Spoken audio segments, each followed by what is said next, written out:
Bismillahirrahmanirrahim. Assalamualaikum warahmatullahi wabarakatuh. Apa kabar peserta didik kelas 8? Semoga hari ini kita selalu diberi kesehatan dan keselamatan. Amin. Hari ini kita akan mempelajari materi azwajah dalam bab 3. Sebelum kita pelajari, marilah kita berdoa terlebih dahulu agar dalam pembelajaran kali ini bisa bermanfaat. Ala hadiniya wa kulli niyatin. Al-Fatihah.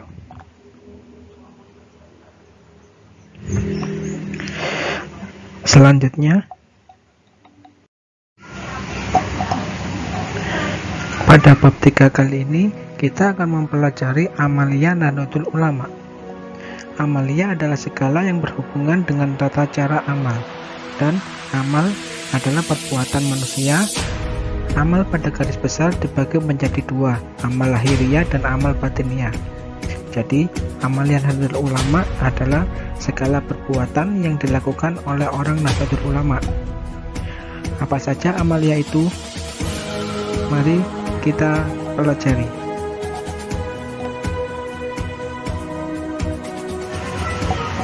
Yang pertama, memuliakan Al-Quran. Apa itu Al-Quran?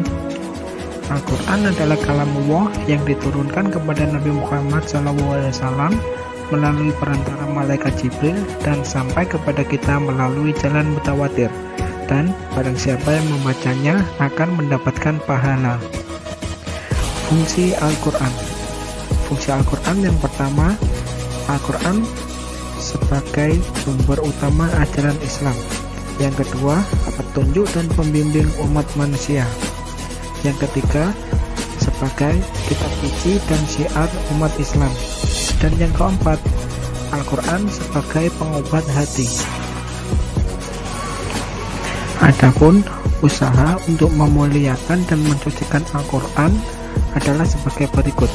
Yang pertama, mempelajari dan mengajarkan Al-Quran.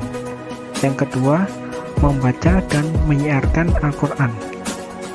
Adab membaca Al-Quran menurut Imam Ghazali adalah yang pertama, pikiran tertuju kepada yang dibaca atau fokus, memahami kebesaran kalam Allah.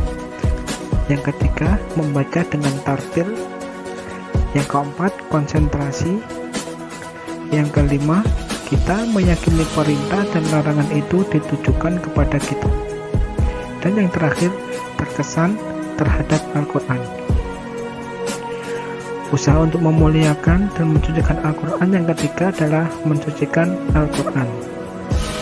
Caranya dengan mendengarkan dengan tenang ketika Al-Quran dibaca.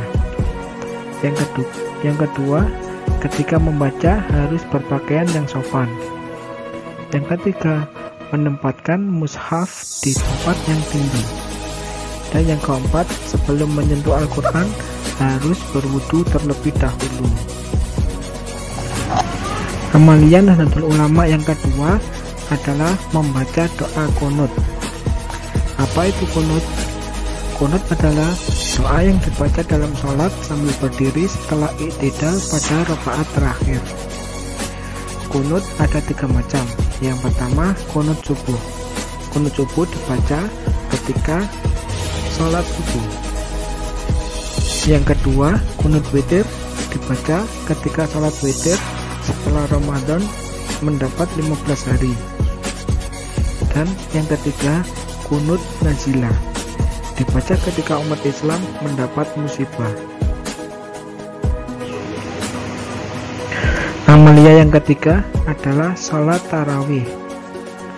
Sholat tarawih adalah sholat yang dilakukan pada malam bulan Ramadan yang waktunya setelah sholat isya sampai subuh. Jumlah rakaat sholat tarawih. Pada awalnya, sholat tarawih dilaksanakan Nabi Muhammad SAW dengan sebagian sahabat secara berjamaah di Masjid Nabawi. Namun, setelah berjalan 3 malam, Nabi membiarkan para sahabat melakukan sholat tarawih secara sendiri-sendiri. Hingga ketika Umar bin Khattab menjadi khalifah, Menyaksikan adanya fenomena sholat tarawih terpencar-pencar di Masjid Nabawi, terbesit di benak Umar untuk menyatukannya. Umar memerintahkan Ubay bin Ka'ab untuk memimpin para sahabat untuk sholat tarawih secara berjamaah. Dalam riwayat Yazid bin Ar-Rumman dikabarkan, jumlah rakaat sholat tarawih yang dilaksanakan di zaman Umar bin Khattab adalah 23 rakaat sampai sekarang. Amalia yang keempat adalah tahlil untuk orang yang sudah meninggal. Yang kelima, ziarah kubur.